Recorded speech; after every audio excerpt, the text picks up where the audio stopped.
तो अभी देखो, provisional and complete specification, all this is very easy, ठीक है, you guys are aware of all this.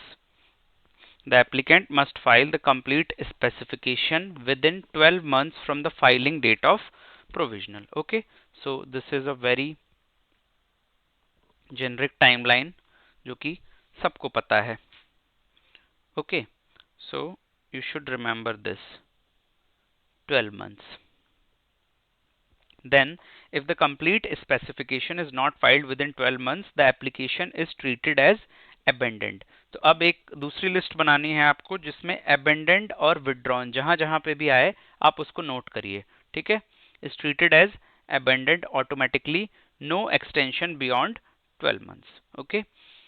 Every specification whether provisional or completed shall be made in form number 2. ठीक है, तो form 2 जो कि हम ड्राफ्टिंग में भी we use that form number 2 to draft our specification whether complete or provisional. Okay, so you all have seen that. Then section 9 subsection 2 talks about sometimes an applicant may file 2 or more provisional specifications in respect of, या तो वो cognate inventions होने चाहिए, means closely related invention होने चाहिए, या फिर one invention being a modification of other होना चाहिए. It means कि आप का अगर 30% ड्राफ्ट कंप्लीटेड है तो आप प्रोविजनल नंबर 1 फाइल कर सकते हो. Then if 70% of the draft is completed then you can file provisional number 2. And then finally जब 100% कंप्लीट होगा तो आप कंप्लीट स्पेसिफिकेशन फाइल कर सकते हैं और ये सारी चीजें कंसीडर हो जाएंगी. तो यहाँ पे क्या बोल रहा है, समटाइम्स एन एप्लीकेंट में फाइल 2 और मोर. तो अगर किसी ने 2 और मोर प्रोविजनल स्पेसिफिकेशंस फाइल किए, जनरली होता क्या है कि अगर आपने एक प्रोविजनल स्पेसिफिकेशन दी, मींस आपने प्रोविजनल 1 दी, ठीक है, तो उसके करस्पॉन्डिंग आपको कंप्लीट स्पेसिफिकेशन देनी होती है. हर प्रोविजनल के लिए आपको कंप्लीट देनी होती है.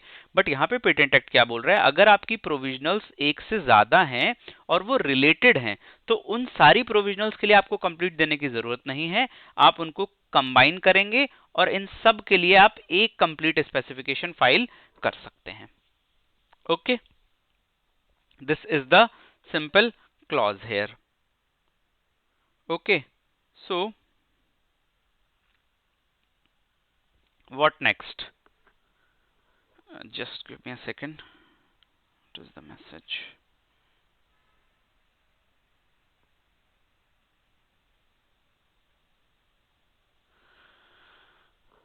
Okay, so what it says, if the controller feels that all these invention together, अगर कंट्रोलर को ऐसा लग रहा है कि इन्वेंशंस रिलेटेड हैं, सिंगल इन्वेंशंस रिलेटेड हैं, तो he can allow for 1 complete. फिर आपको हर प्रोविजनल के लिए कंप्लीट देने की जरूरत नहीं है. ओके, देन की पॉइंट क्या है, the 12-month period for filing the complete specification will be counted from the date of earliest provisional. तो अगर आपने 3-4 प्रोविजनल्स को कंबाइन किया है तो जो 12 मंथ की विंडो है वो स्टार्ट होगी फ्रॉम द फर्स्ट प्रोविजनल. ऐसा होना भी चाहिए, ठीक है. ओके, देन सेक्शन 9.3 और 9.4 में सबको बहुत कंफ्यूजन होता है. आज आप उस कंफ्यूजन को जरूर दूर करें. 9.3 में क्या कह रहा है, if an applicant mistakenly filed a weak complete specification. ठीक है, क्योंकि अगर आपने कंप्लीट स्पेसिफिकेशन फाइल कर दी फिर आपको चेंज करने का टाइम नहीं मिलता, मतलब चेंज करने का चांस नहीं होता. आप सिर्फ उसको और ज्यादा नैरो कर सकते हो, ब्रॉड नहीं कर सकते. अगर आपने कुछ इन्फॉर्मेशन मिस कर दी है then you can not add that information.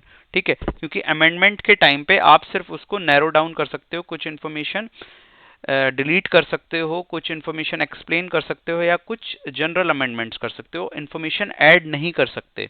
ठीक है, तो अगर किसी ने वीक कंप्लीट स्पेसिफिकेशन फाइल कर दी, ठीक है, तो वो क्या कर सकते हैं, अपनी कंप्लीट स्पेसिफिकेशन को डाउनग्रेड कर सकते हैं to a provisional specification within 12 months without losing priority. But 12 month clock still runs from the original filing date. अब यहाँ पे आपको इस एग्जाम्पल से इस चीज को समझना होगा. सपोज करिए एप्लीकेंट ने कंप्लीट स्पेसिफिकेशन फाइल किया 1 जनवरी 2024 को. Later on he realizes the specification is not fully developed. ठीक है, क्योंकि कंप्लीट स्पेसिफिकेशन के बाद आप चेंजेस नहीं कर सकते. Then what he did on 1 सितंबर मींस 12 महीने के अंदर अंदर ही request the controller to treat it as a provisional specification. You can do this. ठीक है, तो 9.3 को आप याद रखेंगे कैसे? डाउनग्रेडिंग ऑफ कंप्लीट, ठीक है, downgrading of complete. Okay, then controller agrees. Now applicant must file a new complete specification by 1st January 2025, 12 months from the original filing date. अब आप ऐसा नहीं करेंगे कि आपने 1 सितंबर 2024 को अपनी कंप्लीट को प्रोविजनल में बदलवा लिया, अब यहाँ 1 सितंबर 2024 से आपको फिर 12 महीने मिले कंप्लीट फाइल करने के लिए, ऐसा नहीं होता, ठीक है। भले ही आपने उसको प्रोविजनल में कन्वर्ट करवा लिया है, बट आपकी जो डेट है वो सिक्योर रहेगी। आप वहीं से आपकी 12 मंथ्स का विंडो वहीं से काउंट होगा जब आपने पहली बार कंप्लीट स्पेसिफिकेशन दिया है, उसी के 12 मंथ्स के अंदर अंदर आपको दोबारा कंप्लीट स्पेसिफिकेशन देना होगा अगर आपने पहले स्पेसिफिकेशन को प्रोविजनल में कन्वर्ट करवा लिया है। Okay, then coming to this cancelling provisional and post dating the application, ठीक है। So can anyone tell me post dating का कॉन्सेप्ट कौन कौन से सेक्शंस में है? There are 3 sections.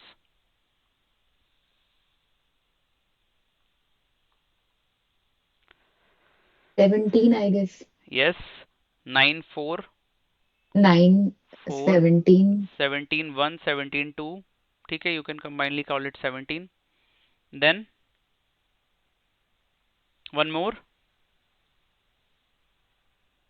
I don't remember. 136 3, ठीक है, जिसमें हम कन्वेंशन एप्लीकेशन की पोस्ट डेटिंग की बात करते हैं, ठीक है। तो ये तीनों सेक्शंस आप जरूर याद रखें, इन तीनों में पोस्ट डेटिंग के कॉन्सेप्ट को ही बताया गया है, ठीक है। कुछ भी डिफरेंस नहीं है, थोड़ा सा सटल डिफरेंस है। हर सेक्शंस को मिक्स नहीं करना कि उसमें 6 मंथ्स की विंडो बोलते हैं तो इसमें ऐसा क्यों, ऐसा नहीं करना है, ठीक है। सबका अपना अपना कॉन्सेप्ट है और एक पोस्ट डेटिंग का जनरल कॉन्सेप्ट है, ठीक है। तो यहाँ पे क्या बोला जा रहा है, 9(3) is what? Downgrading of complete, complete से प्रोविजनल में आ रहे हो और टाइम 12 महीने ही रहेगा।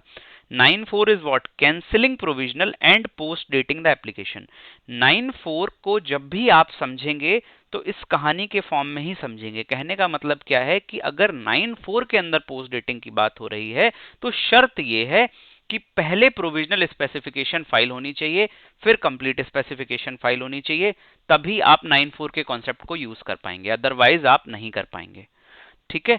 तो 9(4) के कॉन्सेप्ट में क्या बोला गया है कि आपको पहले एक प्रोविजनल स्पेसिफिकेशन फाइल करनी है, देन कंप्लीट स्पेसिफिकेशन फाइल करनी है उसी सेम प्रोविजनल की। Now before the patent is granted, obviously patent grant होने से पहले आप पोस्ट डेटिंग करवा सकते हैं।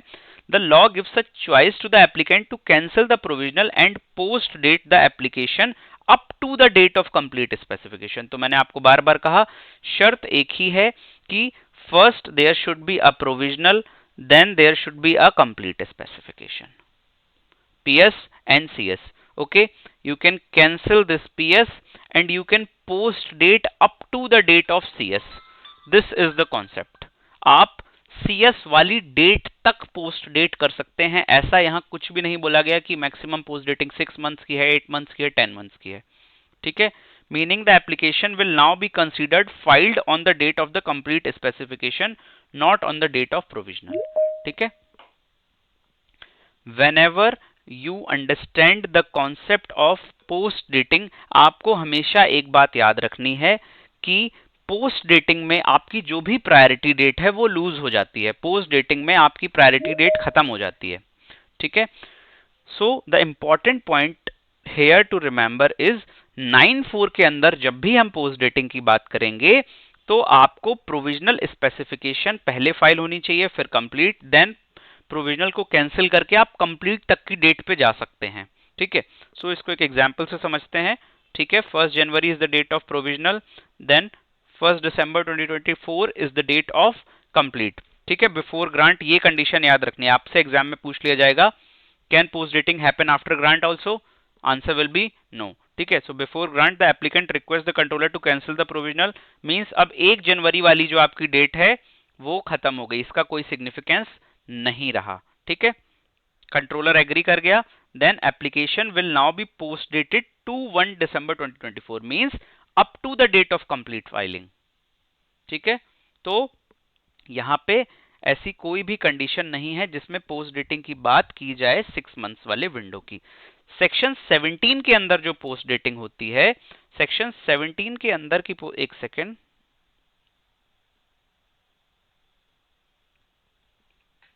देखो सेक्शन 17 की पोस्ट डेटिंग में क्या होता है कि आपने either you have filed a provisional specification और कंप्लीट स्पेसिफिकेशन, दोनों में से कोई भी एक फाइल किया हो, तो आप उस डेट को मैक्सिमम 6 मंथ्स के लिए पोस्ट डेट करवा सकते हैं।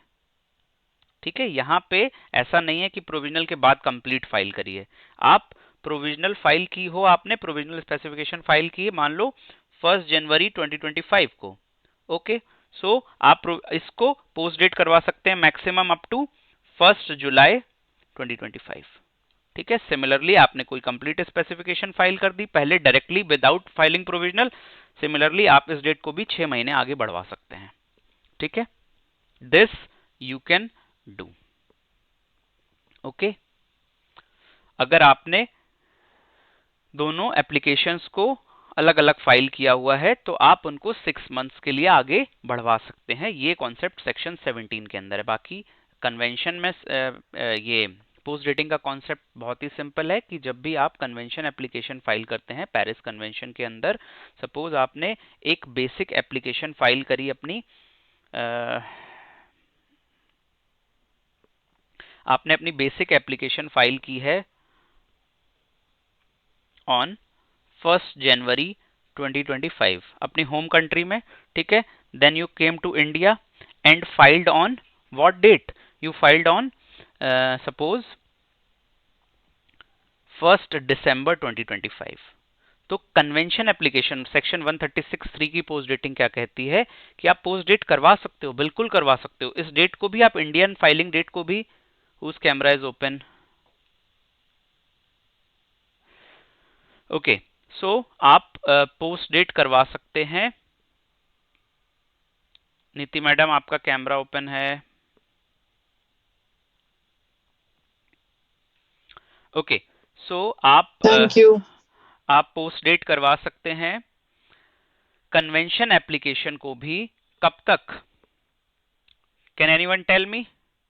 अगर आपकी बेसिक फाइलिंग डेट 1 जनवरी 2025 है और इंडिया में आपने फाइल किया under the Paris convention route on 1 December 2025, तो आप कब तक पोस्ट डेट करवा सकते हैं?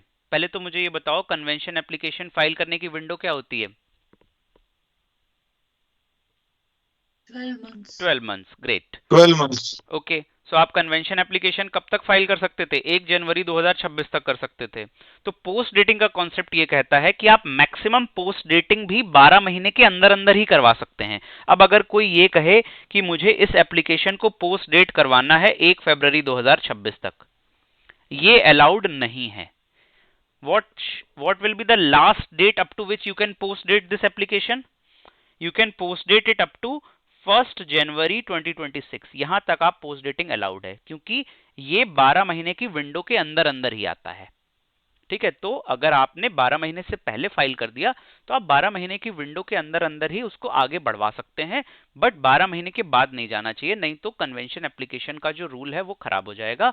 और अगर आपने ऐसा करवा भी लिया, आप करवा रहे हैं, पहली बात तो इट्स नॉट अलाउड, देन आपकी जो फाइलिंग डेट है ये प्रायोरिटी डेट लूज हो जाएगी और वो ही आपकी फाइलिंग डेट हो जाएगी जो आप 12 महीने के बाद करवा रहे हो। Okay, so this is the concept of post dating.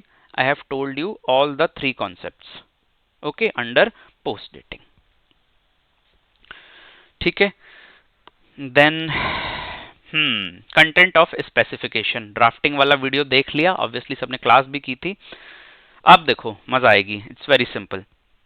Section 10(1) क्या कह रहा है? एवरी स्पेसिफिकेशन, चाहे प्रोविजनल हो चाहे कंप्लीट स्पेसिफिकेशन हो, must do 2 basic things, describe the invention and begin with the proper title. तो ठीक है, टाइटल देना है आपको और background summary whatever you have to write. ठीक है, चाहे प्रोविजनल हो चाहे कंप्लीट हो, बट कंप्लीट में बस क्लेम्स हो जाते हैं, प्रोविजनल में कंप्लीट क्लेम्स नहीं होते। ठीक है, 10(2) क्या बोल रहा है? स्पेसिफिकेशन इधर प्रोविजनल और कंप्लीट में इंक्लूड ड्राइंग्स। ठीक है, तो ड्राइंग सिर्फ हेल्प करने के लिए होते हैं, ड्राइंग्स देना कंपल्सरी नहीं है, अगर आप नहीं भी देते तब भी आपकी एप्लीकेशन फाइल हो जाएगी। बट अगर कंट्रोलर ने रिक्वेस्ट की है कि आपको ड्राइंग्स देनी ही देनी है इस इन्वेंशन को और अच्छे से समझने के लिए, देन आपको ड्राइंग्स देनी ही देनी है। And drawings are treated as part of the specification, ये बात याद रखनी है, ठीक है, कि ड्राइंग्स स्पेसिफिकेशन का पार्ट होती हैं, ठीक है। Then sometimes the controller may feel that the written description and drawings are not enough, ठीक है। ये नोट्स कुछ इस तरीके से हैं कि अगर आप इनको खुद भी पढ़ोगे तो आपको किसी की हेल्प की जरूरत नहीं है, ठीक है। तो in such cases he can ask the applicant to provide a model or sample that illustrates the invention. Okay, this model or sample must be given before the application is made ready for grant. Grant से पहले आपको model देना होगा, जिस physical model की बात कर रहे हैं। याद क्या रखना है, सैंपल और model is not considered part of the specification, ठीक है। Then coming to section 10(4), a complete specification must include these things, ठीक है। It should clearly and fully describe the invention. कहां पे डिस्क्राइब करते हैं हम अपने इन्वेंशन को clearly and fully? Detailed description के अंदर, ठीक है। Means how it works, operation और यूज। जैसे कोई मेथड लिखा तो उसके डिटेल में बताओ कि वो कैसे परफॉर्म हो रहा है। आपने क्लेम्स में तो लिख दिया performing this, making this, manufacturing this, ठीक है। मैन्युफैक्चरिंग कोई भी मेडिसिन है, कुछ भी, तो उसको आपको बताना पड़ेगा कि किसमें क्या मिलाया, कैसे किया, each and everything in detail, ठीक है। And how it can be perform, ठीक है। सो ये सारी चीजें आपको इन डिटेल डिस्क्रिप्शन में बतानी पड़ती हैं। Obviously in the drafting question आप इतनी डिटेल्स नहीं लिख सकते, so try to be thorough enough, पूरा लिखो, बट बहुत ज्यादा तो अलाउड नहीं है। वैसे allowed in the sense time ही नहीं है, ठीक है। बट इन जनरल जैसे आप यूएस पेटेंट्स देते हो तो 2 पेज के क्लेम्स के लिए 40 पेज का डिस्क्रिप्शन होता है, ठीक है। तो आपको फुल्ली डिटेल में बताना होता है। Then applicant must disclose the best method, उसको परफॉर्म करने का बेस्ट मेथड भी बताते हैं, that he knows at the time of filing and for which he seeks protection. तो जो भी आपका बेस्ट मेथड है जिसके लिए आपने क्लेम प्रोटेक्शन लिया है वो भी बताना पड़ता है। बाकी और भी मेथड्स हम बताते हैं इन एम्बॉडीमेंट्स की, ये मेथड तो है ही, इसके अलावा ये चीज ऐसे भी बन सकती है, ऐसे भी बन सकती है, इनको हम एम्बॉडीमेंट्स बोलते हैं, ठीक है। देन इस पे क्वेश्चन आया हुआ है, points A and B are called sufficiency of disclosure.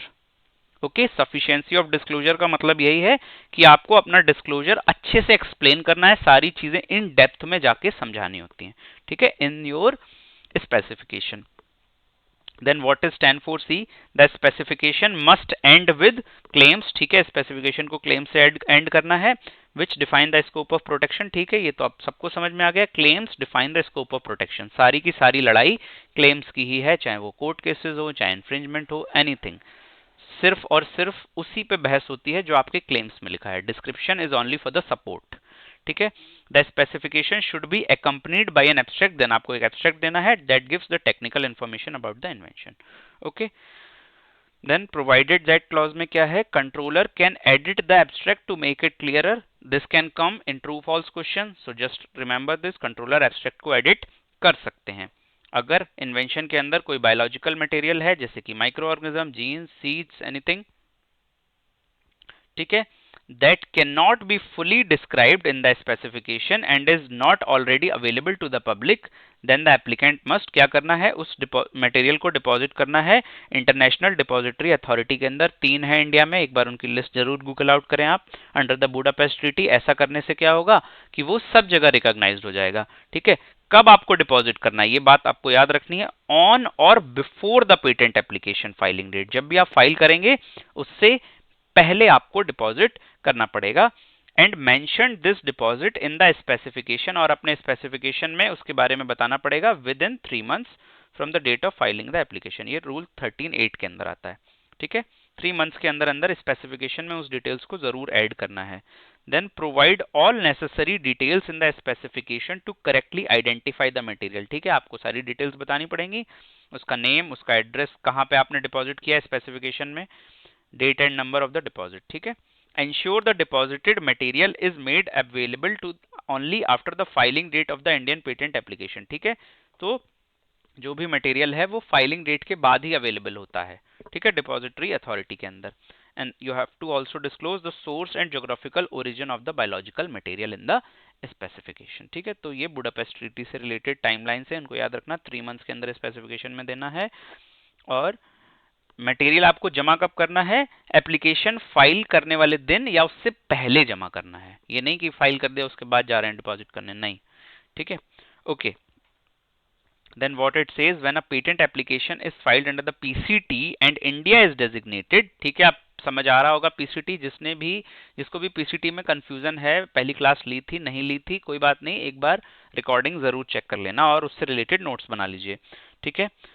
जब भी पीसीटी की बात होगी, then documents filed with that international application, जो भी डॉक्यूमेंट्स हैं, title, description, drawing, abstract and claims are automatically treated as complete specification in India, ठीक है, no provisional case for PCT. Then what section 10(5) talks about, claims must cover only one invention, ये मैं कई बार बता चुका हूं, इसको यूनिटी ऑफ इन्वेंशन का कॉन्सेप्ट कहते हैं, या फिर सिमिलर इन्वेंशंस हो, group of inventions that are connected in such way, जिसमें कि एक ही इन्वेंटिव कॉन्सेप्ट हो, ठीक है, एक ही टेक्नोलॉजी, एक ही चीज के बारे में हमें बताना है। अगर हम कोई डिवाइस बता रहे हैं तो उसका मेथड हम बता सकते हैं, ठीक है। सो ऐसा नहीं करना है कि एक में जीपीएस बता दिया, एक में जीपीआरएस बता दिया, एक ही पेटेंट के अंदर, ठीक है, दो अलग अलग इन्वेंटिव कॉन्सेप्ट्स नहीं होने चाहिए। डिवाइस का मेथड सिमिलर हो सकता है, बाकी अगर और भी कुछ है तो उससे रिलेटेड ही होना चाहिए, उनका कॉन्सेप्ट एक ही होना चाहिए, ठीक है। The claims must be clear and succinct, इस पे एग्जाम में क्वेश्चन आया हुआ है, क्लियर एंड ससेंट वर्ड पे, ठीक है, means short and concise. The claims, अब क्लेम्स में क्लियर एंड ससेंट का मतलब वही सेमीकोलन लगा के लिखना है, प्रॉपर लैंग्वेज लिखनी है, कोई भी एब्सर्ड सी लैंग्वेज का यूज नहीं करना है, ठीक है। बिल्कुल, अगर बता रहे हो कि एटलीस्ट है, प्लूरैलिटी ऑफ है, तो इन वर्ड्स का यूज करना है, ठीक है। मोस्ट ऑफ और इस टाइप के वर्ड्स यूज नहीं करने जिनका कोई टेक्निकल सेंस नहीं है। Claims must B Fairlie based on what is disclosed, okay, this is very simple, जो भी आपने इन्फॉर्मेशन अपने डिस्क्रिप्शन में लिखी है उसी के बेसिस पे आपके क्लेम्स होने चाहिए, जो भी आपने स्पेसिफिकेशन में लिखा हुआ है, ठीक है। ऐसा नहीं है कि स्पेसिफिकेशन कुछ और है और क्लेम्स कुछ और हैं, ठीक है। Means you can not claim more than what you have described in the description, okay. Then section 10(6) से रिलेटेड रूल 13(6) है, when a complete specification is filed the applicant must also provide a declaration of inventorship, ठीक है, declaration of inventorship हमें देना होता है। This means officially stating who is the true inventor, ठीक है। The declaration should be filed either along with the complete specification. Declaration of inventorship हम कौन से फॉर्म से देते हैं, tell me. Form 5। Form Form 5, 5. Form 5, okay, ठीक है। So declaration of inventorship has to be given by using form 5। कब देना है, along with the complete specification दे सकते हैं, अब यहाँ पे टाइमलाइंस आ गई, प्लीज नोट डाउन, और within 1 month after filing the complete specification, ठीक है। बट इस 1 मंथ के एक्सटेंशन के लिए आपको फॉर्म 4 फाइल करना पड़ेगा फॉर एक्सटेंशन ऑफ टाइम, ठीक है। ये आपको रिक्वेस्ट करनी पड़ेगी कि मुझे एक्सटेंशन ऑफ टाइम चाहिए, डायरेक्टली 1 मंथ का टाइम एक्स्ट्रा नहीं मिलता, ठीक है। जैसे प्रूफ ऑफ राइट आप 6 मंथ्स तक कर सकते हैं, उस पर कोई टाइम की रिक्वेस्ट करने की जरूरत नहीं है, ठीक है। So for this 1 month you have to ask, okay, somebody is raising hand, yes, Raghav, ये जो 1 मंथ की एक्सटेंशन फाइल करते हैं, ये कब फाइल करनी होती है, when you miss the deadline? देखिए, जब भी आप कंप्लीट स्पेसिफिकेशन दे रहे हैं उसके साथ साथ आप क्या ले सकते हैं, आप फाइल कर सकते हैं इन्वेंटरशिप, ठीक है, डिक्लेरेशन। बट अगर आपको एक्सटेंशन चाहिए, सपोज आपने 1 जनवरी 2025 को एप्लीकेशन फाइल करी, ठीक है, तो आपको 1 मंथ का एक्सटेंशन कब तक हुआ, टेल मी। आप फाइल कर सकते हैं 1 फरवरी 2025 तक, बट 1 फरवरी 2025 तक फाइल करने के लिए आपको फॉर्म 4 फाइल करना पड़ेगा जस्ट आफ्टर योर एप्लीकेशन, कि मैं 1 फरवरी 2025 तक फाइल कर दूंगा, ओके। और जिस दिन आप एप्लीकेशन जमा कर रहे हैं उस तब भी दे सकते हैं। मान लो आपने 15 जनवरी को एक्सटेंशन मांगा, 15 जनवरी को आपने एक्सटेंशन की रिक्वेस्ट डाली फॉर्म 4 के थ्रू, तब भी आपको एक्सटेंशन अप टू 1 फरवरी 2025 ही मिलेगा, अंडरस्टूड? या okay, got it. So okay, the declaration of inventorship must be submitted in form number 5, okay. Then a special rule for PCT application, ठीक है। तो अब तो ये सबको समझ में आ ही गया होगा। अगर कोई पीसीटी एप्लीकेशन की बात हो रही है, if the application is a national phase entry of a PCT application designating India, then 1 month extension is counted. कब से काउंट होगा, from the actual date of filing in India, obviously. ये तो आप पीसीटी में चाहे प्रूफ ऑफ राइट हो, चाहे फॉर्म 3 हो, चाहे इन्वेंटरशिप डिक्लेरेशन हो। कहाँ से टाइम काउंट होगा? जब आपने एक्चुअली इंडिया में फाइल किया है, ठीक है। That is the national phase entry, not the international filing date, PCT वाली डेट से नहीं होगा, ठीक है। Then coming to section number 10 subsection 7, if you first filed a provisional specification, ठीक है, obviously without claims, and later file the complete specification, then the complete specification may include claims not only for what was in the provisional but also for development, improvement, refinements or additional extra features. Can anyone explain me what this talks about? If you can explain this, then like priority date वाला concept समझना काफी easy हो जाएगा आप लोगों के लिए.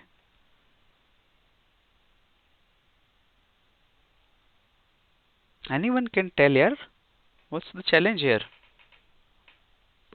See, यहाँ पे क्या बोला जा रहा है कि अगर आपने प्रोविजनल स्पेसिफिकेशन फाइल की, ठीक है, और उस प्रोविजनल स्पेसिफिकेशन के अंदर मान लो आपने पहली प्रोविजनल स्पेसिफिकेशन फाइल की, ठीक है, प्रोविजनल नंबर 1, जिसमें आपने 4 क्लेम्स का ही फीचर्स डिस्क्लोज किए हैं, ठीक है, 4 क्लेम्स फीचर्स। ऑब्वियसली क्लेम्स तो नहीं होंगे बट आप डिटेल डिस्क्रिप्शन में बता सकते हो कि ये है, ये बना रहा हूं मैं, ठीक है। और वो फीचर्स जो हैं वो एंड में जाके जब आपने कंप्लीट स्पेसिफिकेशन दी तो 4 क्लेम्स वो बन गए, ठीक है। अब क्या कह रहा है, if you first filed a provisional specification without claims, तो मान लो आपकी टोटल कंप्लीट स्पेसिफिकेशन में 10 क्लेम थे और यहाँ पे ये आपका 40% इन्वेंशन हुआ जो कि आपने बताया है, ठीक है, फर्स्ट प्रोविजनल में।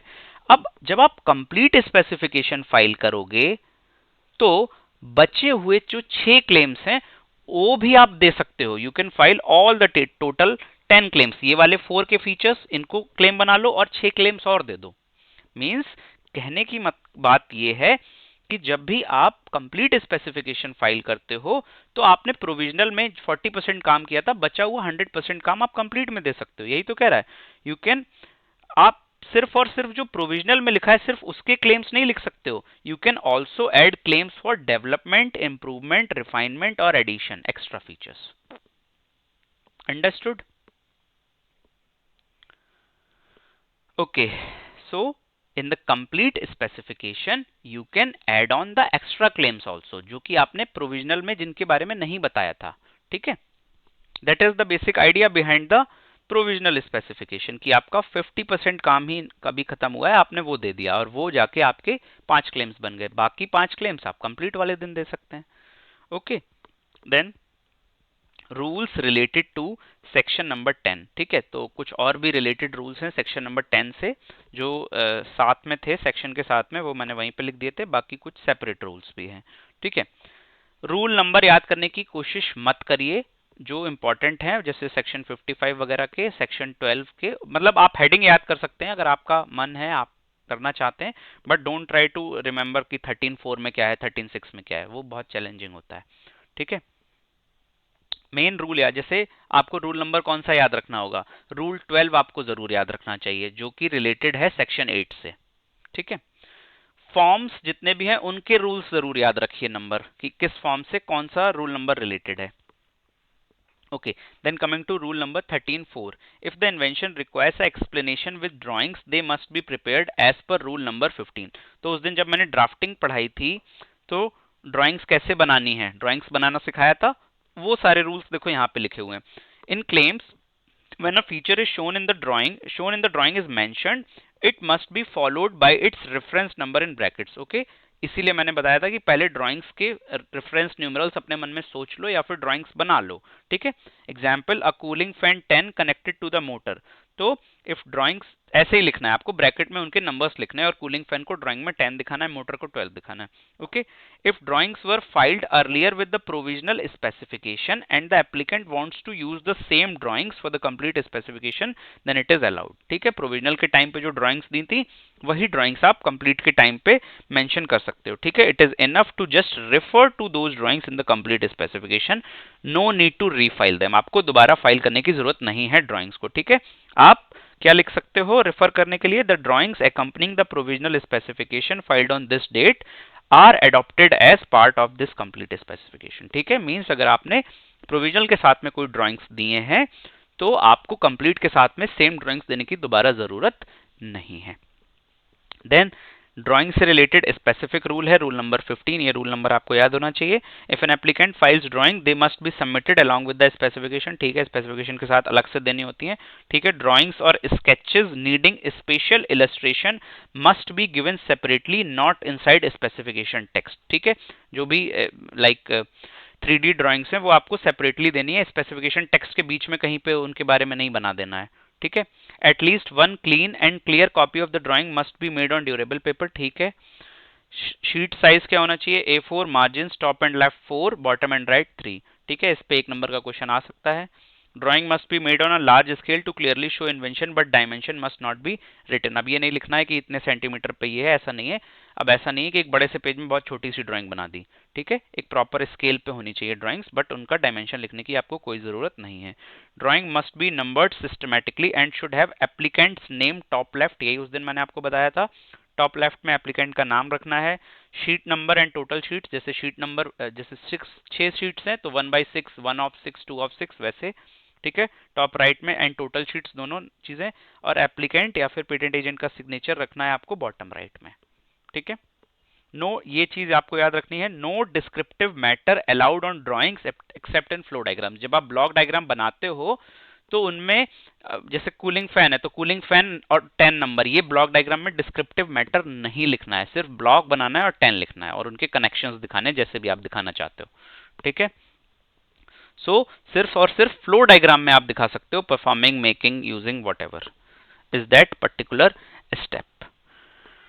Okay, any unnecessary or irrelevant matter that does not help explain the invention can be removed from the title, description, claims as per the controller। ठीक है, तो कंट्रोलर कुछ भी फालतू की चीजें आपके इन्वेंशन से डिलीट कर सकते हैं। ठीक है, the abstract must begin with the title. ठीक है, ये सारी चीजें उस दिन देखी थी ड्राफ्टिंग में। एब्स्ट्रैक्ट जब भी लिखेंगे, देखो जो 30 नंबर का क्वेश्चन है ना, आपके कंटेंट से ज्यादा आपने क्लेम्स में क्या लिखा है, इससे ज्यादा ये जो छोटी छोटी चीजें हैं ना, ये चेक होती हैं। ठीक है, कि एब्स्ट्रैक्ट लिखने से पहले ऊपर टाइटल जरूर लिखना है। अब टाइटल जब आप लिखोगे तो वो पूरा ब्लॉक लेटर्स में होना चाहिए और हेडिंग टाइटल लिखने की जरूरत नहीं है।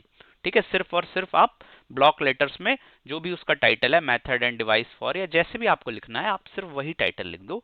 No need to mention title. जैसे बाकी सेक्शंस में हम बैकग्राउंड, समरी ये सब लिखते हैं ना, तो टाइटल लिखना नहीं है, सिर्फ टाइटल दे देना है।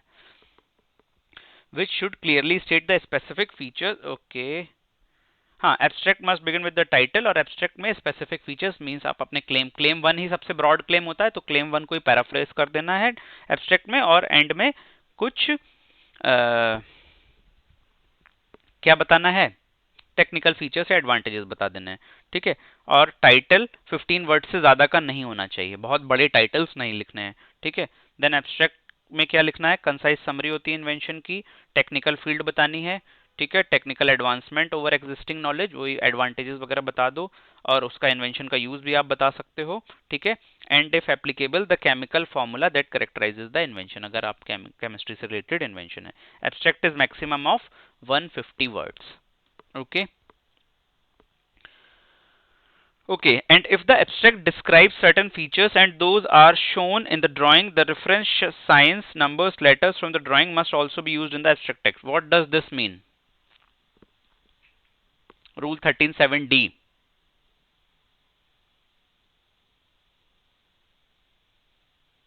Anyone?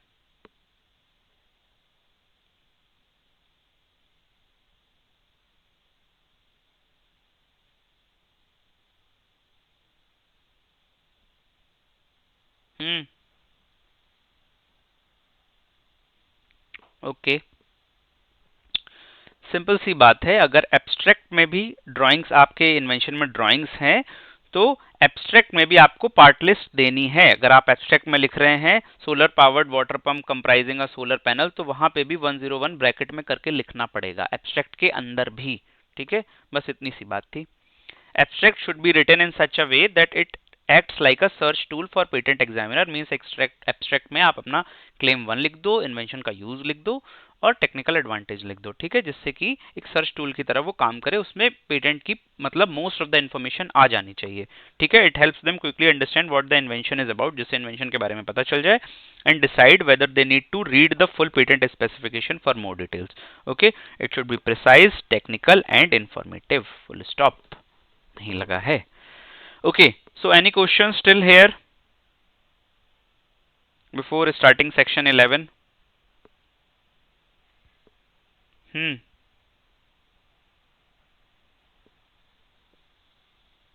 Nothing? Okay, then आते हैं। सर एक क्वेश्चन था, हाँ जी। जैसे आपने कहा था कि टाइटल, वर्ड टाइटल नहीं लिखने की जरूरत है, वैसे जब हम फॉर्म 2 भर रहे होते हैं तो जो टाइटल ऑफ द इन्वेंशन लिखना है वो लिखना है या फिर सीधा टाइटल लिख देना? वहां पे सीधा टाइटल लिख दो आप, टाइटल ऑफ द इन्वेंशन लिखने की जरूरत नहीं है। और यहाँ पर जैसे नेम आपने लिखा था तो सीधा नेम लिख देना है या फिर नेम? हाँ, सीधे नेम भी लिख सकते हो, कोई प्रॉब्लम नहीं है।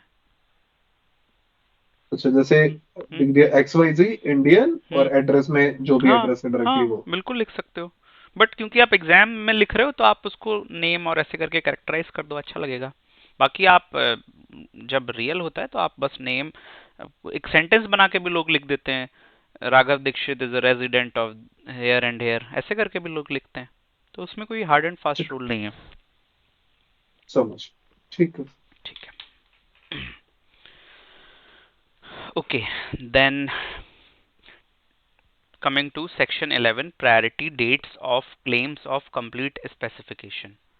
Okay, Glenn, are you there?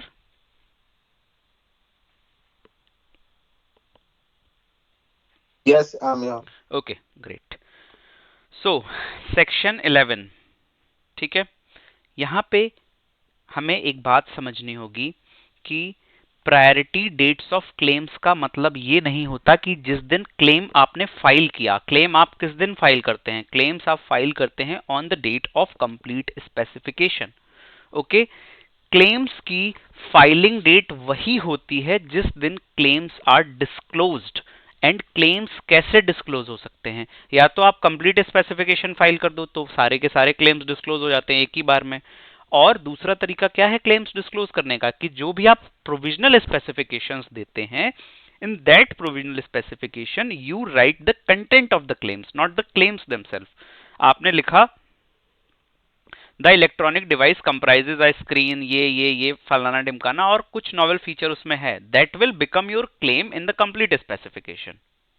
तो उस क्लेम की प्रायोरिटी डेट वही हो जाएगी जिस दिन वो क्लेम प्रोविजनल स्पेसिफिकेशन में डिस्क्लोज किया गया, ना कि वो जिस दिन वो कंप्लीट स्पेसिफिकेशन आपने दी और क्लेम 1 to 2 डा लिस्ट बनाई क्लेम की, वो डेट नहीं होती।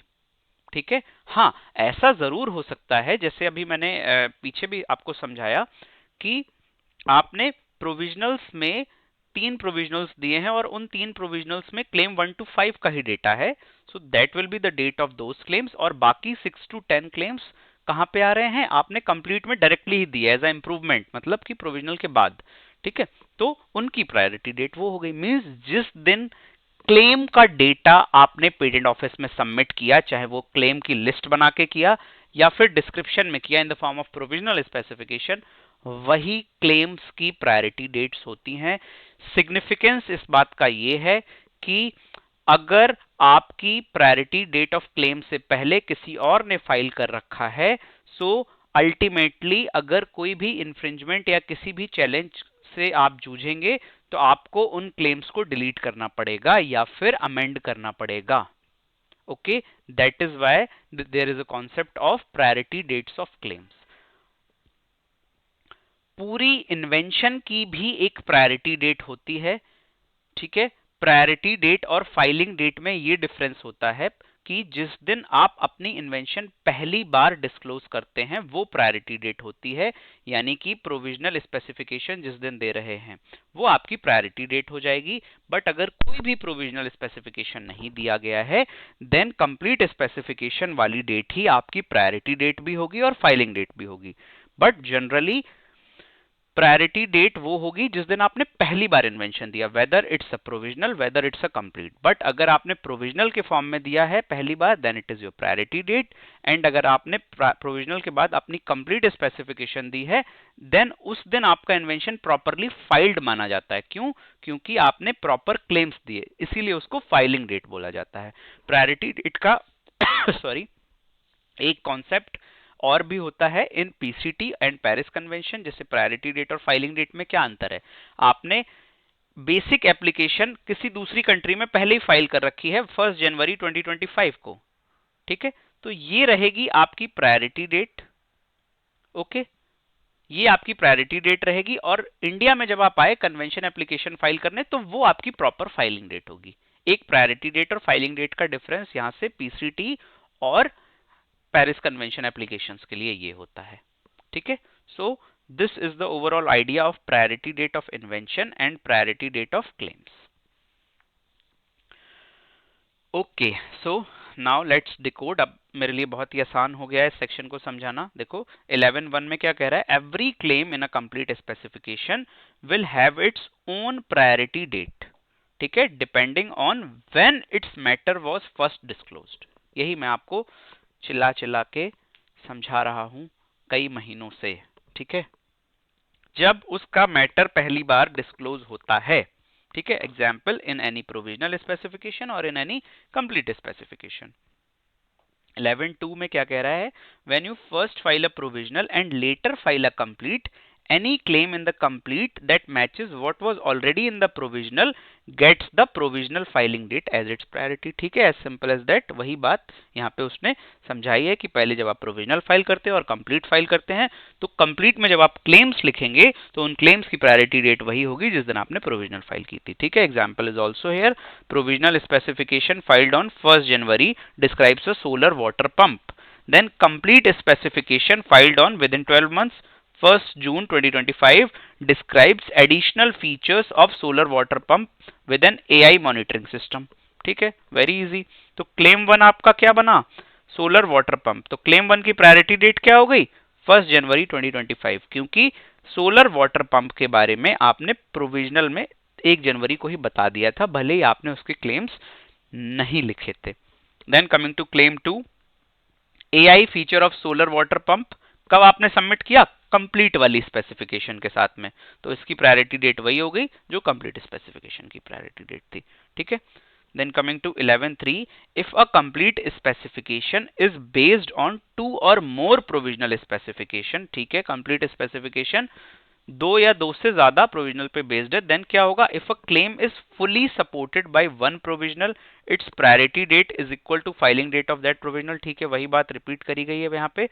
इफ अ क्लेम, अब यहाँ पे आपको ध्यान देने की जरूरत है, if a claim is supported partly by 1 provisional and partly by another, then its priority date is the later filing date amongst these provisional, ठीक है। इसको एग्जांपल से समझ लेते हैं। देखो, फर्स्ट प्रोविजनल आपने दिया ऑन 1 जनवरी 2025, ठीक है, basic solar pump system with a motor and water outlet, ये आपने प्रोविजनल में बताया है, और यही आपका क्लेम 1 भी बन गया, ठीक है, basic solar pump water pump with motor and water outlet, ठीक है। इसकी प्रायोरिटी डेट वही हो गई जिस दिन आपने प्रोविजनल दी थी, 1 जनवरी 2025।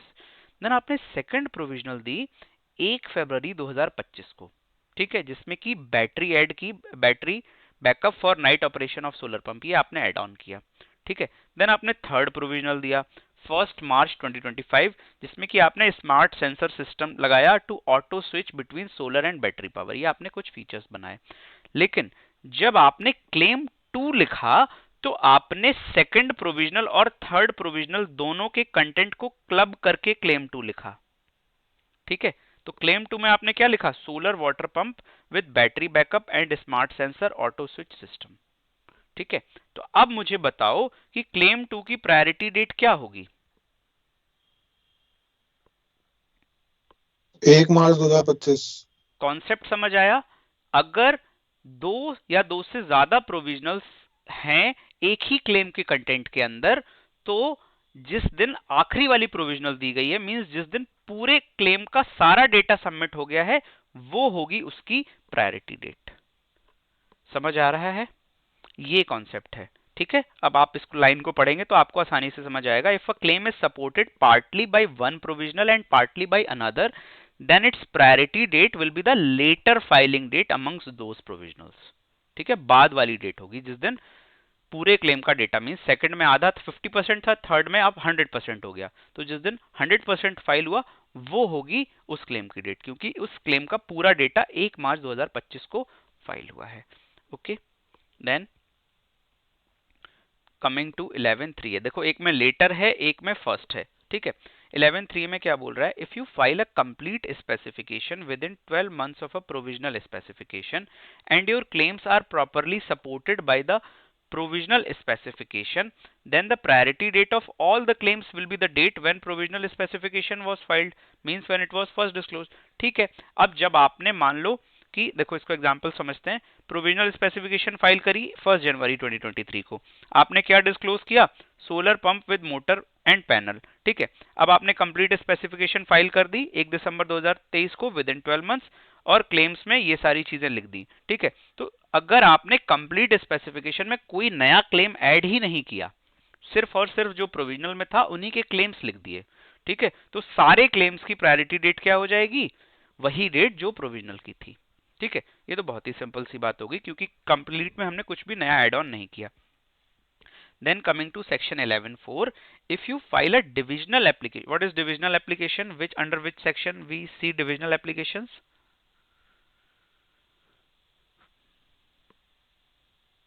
Section 16. Good. 16.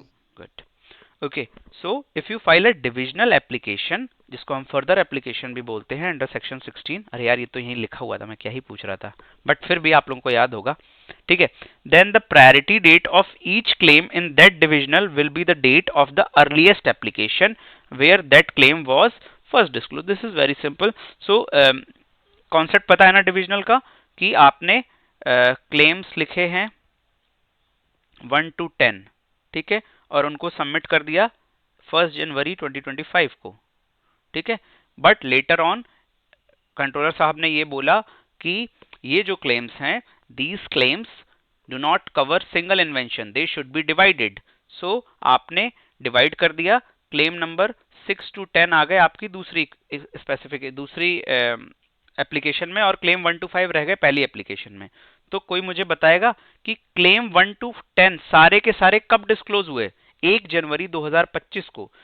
बट जब डिविजनल एप्लीकेशन आप फाइल करेंगे, whenever you will file a divisional application, then 6 to 10 claims जो हैं, भले ही वो आप डिविजनल में 1 जनवरी 2028 को डिविजनल फाइल करो, सारे के सारे क्लेम्स की प्रायोरिटी डेट क्या रहेगी, यही रहेगी, 1 जनवरी 2025 ही रहेगी।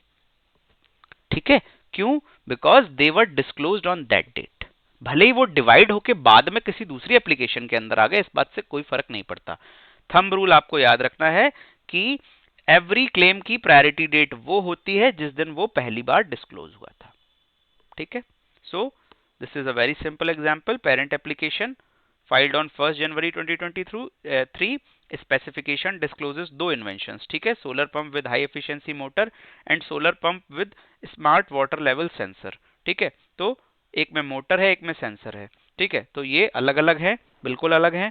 ठीक है, मोटर और सेंसर्स को आप एक ही इन्वेंशन में क्लेम नहीं कर सकते, तो आपने डिविजनल एप्लीकेशन फाइल करी 1 अगस्त 2023 को to separate invention 2।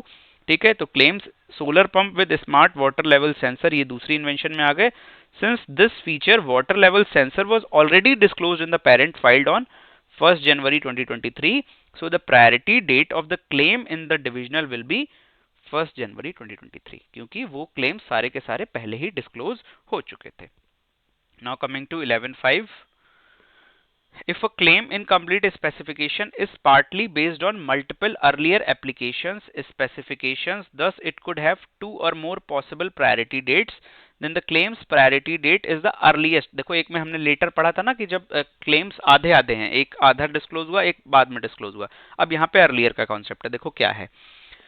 Provisional first आपने फाइल की 1 जनवरी 2023 को, जिसमें आपने डिस्क्लोज किया एक solar pump with BLDC motor. ठीक है, प्रोविजनल 2 फाइल की 1 अप्रैल 2023 को, जिसमें आपने डिस्क्लोज किया solar pump with automatic water level sensor.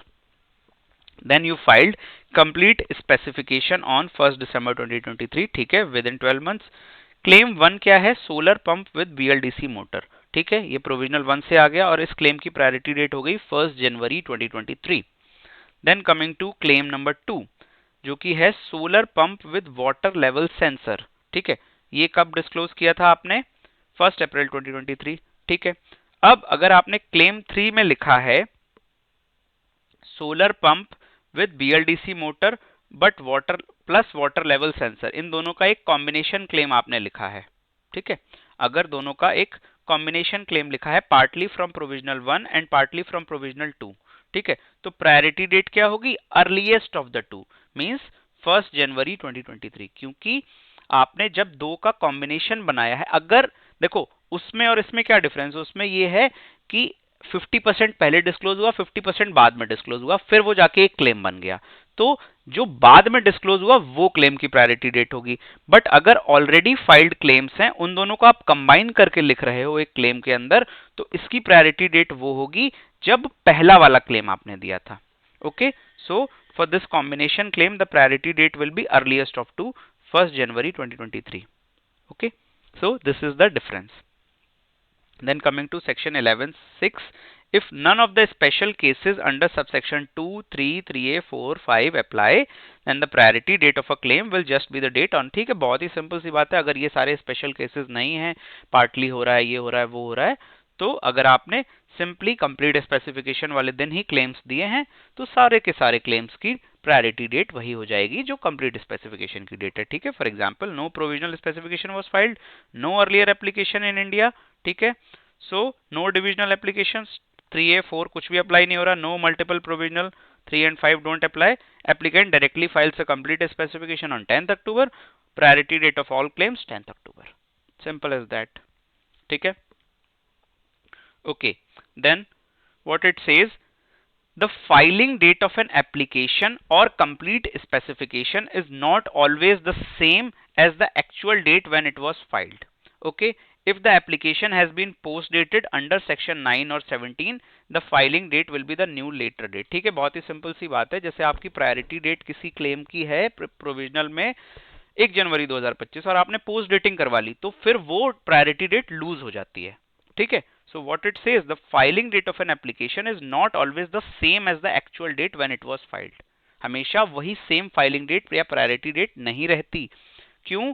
क्योंकि अगर आपने अपनी एप्लीकेशन को पोस्ट डेट करवा लिया है तो फाइलिंग डेट चेंज हो जाएगी, ठीक है।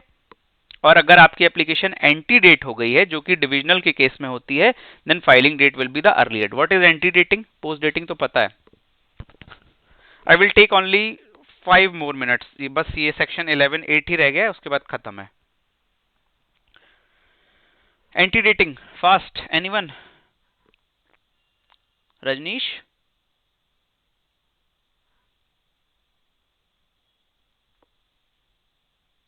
डिविजनल एप्लीकेशन के केस में होता है, हमने ओके एक से ज्यादा इन्वेंशन है तो हमने उसे डिवाइड कर लिया, तो ठीक। प्रायोरिटी डेट सेम रहेगी और फाइलिंग डेट चेंज हो जाएगी। Okay, good. सो डिविजनल के केस में एंटी डेटिंग का कॉन्सेप्ट होता है सेक्शन 16 में, कि जैसे अभी मैं आपको बता रहा था डिविजनल वाला कॉन्सेप्ट, उसमें क्या है, ये देखो, यही तो है डिविजनल। क्लेम 1 to 10 आपने 1 जनवरी 2025 को दिए, फिर वो डिवाइड हो गए, 1 जनवरी 2028 उनकी फाइलिंग डेट हो गई बचे हुए क्लेम्स की, ठीक है, बट उनकी प्रायोरिटी डेट वही रहेगी 1 जनवरी 2025। इसको बोला जाता है एंटी डेटिंग। भले ही एप्लीकेशन बाद में फाइल हुई है, लेकिन उसकी प्रायोरिटी डेट वही रहेगी, ठीक है, तो इसको एंटी डेटिंग बोला जाता है। Okay, so if an application has been antedated, the filing date will be the earlier date, ठीक है, this is very simple। then coming to section 11(8), ठीक है, a claim in patent will not be invalid just because the invention was published or used on or after its priority date, since priority date protects it। आपकी invention को कौन protect करके रखता है? Priority date protect करके रखती है, ठीक है। For example, inventor x files a provisional application for a solar powered irrigation pump on 1 जनवरी 2023, ठीक है, तो ये होगी प्रायोरिटी डेट। अब देखो, एक रिसर्च जर्नल में उसी इन्वेंशन के बारे में पब्लिश कर दिया, ठीक है, ऑन मार्च 1 मार्च 2023, ठीक है। तो एक्स का जो क्लेम है, इन्वेंटर एक्स का क्लेम है, वो अभी भी वैलिड है। अदरवाइज अगर प्रायोरिटी डेट उसने नहीं ले रखी होती तो न्यू इन्वेंशन की डेफिनेशन हमने क्या पढ़ी थी सेक्शन 2 में? सेक्शन 2 के अंदर न्यू इन्वेंशन की डेफिनेशन क्या थी कि न्यू इन्वेंशन हम उसको ही कहते हैं जो कि कहीं पे भी डिस्क्लोज नहीं हुआ है बिफोर इट्स प्रायोरिटी डेट। तो प्रायोरिटी डेट के बाद में डिस्क्लोज हुआ है, इसलिए आपका क्लेम इनवैलिड नहीं रहेगा, ठीक है। ओके, देन इस वजह से भी आपका क्लेम इनवैलिड नहीं होगा। Another patent was granted with the same invention but with the same और लेटर प्रायोरिटी डेट, ठीक है। भले ही देखो इस एग्जांपल में समझते हैं, एक इन्वेंटर वाई है जिन्होंने एक पेटेंट फाइल किया इसी same solar powered irrigation pump के लिए ऑन 10 मार्च 2023, ठीक है। इनकी प्रायोरिटी डेट है 10 मार्च 2023। अगर इनका पेटेंट ग्रांट भी हो जाता है, ठीक है, तब भी एक्स के जो पेटेंट क्लेम्स हैं वो वैलिड रहेंगे because his priority date is earlier than. मतलब कहने का ये है कि अगर आपके इन्वेंशन से पहले, आपके ग्रांट से पहले किसी और को पेटेंट ग्रांट हो गया है, तब भी आपके क्लेम्स वैलिड रहेंगे। इनका इन्वेंशन जो है अब इनवैलिडेट कर दिया जाएगा क्योंकि आपकी प्रायोरिटी डेट पहले की थी। ऐसा सिनेरियो आपके दिमाग में आना चाहिए। ऐसा कैसे हो सकता है कि यार मेरे से पहले किसी को ग्रांट हो गया? ऐसा तब हो सकता है जब मान लो आपने 1 जनवरी 2025 को, इस डेट को ही पकड़ लेते हैं, 1 जनवरी 2023 को अपनी इन्वेंशन दी, ठीक है, और आपने 18 मंथ्स के बाद आपका पब्लिकेशन हुआ। 18 मंथ्स के बाद पब्लिकेशन होता है, ठीक है। 1 जनवरी 2023 को आपने एप्लीकेशन दी और आपका पब्लिकेशन हुआ 18 मंथ्स के बाद। बट इन्होंने जो अपनी एप्लीकेशन दी थी 10 मार्च 2023 को, ठीक है, इन्होंने अर्ली पब्लिकेशन करवा लिया, इन्होंने 2 महीने के अंदर ही पब्लिकेशन करवा लिया, एक्सपीडाइटेड एग्जामिनेशन करवा लिया, सब कुछ करवा लिया और इनकी एप्लीकेशन 15 मंथ तक आते आते ग्रांट भी हो गई, ठीक है। 15 मंथ तक इनकी इन्वेंशन ग्रांट भी हो गई। अब आपकी एप्लीकेशन के अंदर क्या है ये तो तभी पता चलेगा जब 18 मंथ्स होंगे, जब पब्लिश होगी। तो भले ही इनकी इन्वेंशन आपसे पहले ग्रांट भी क्यों ना हो जाए, बट अगर आपकी प्रायोरिटी डेट उनसे पहले है तो आपके क्लेम्स वैलिड रहेंगे, आपको ही पेटेंट मिलेगा। This is the concept. Okay, so that's it for today.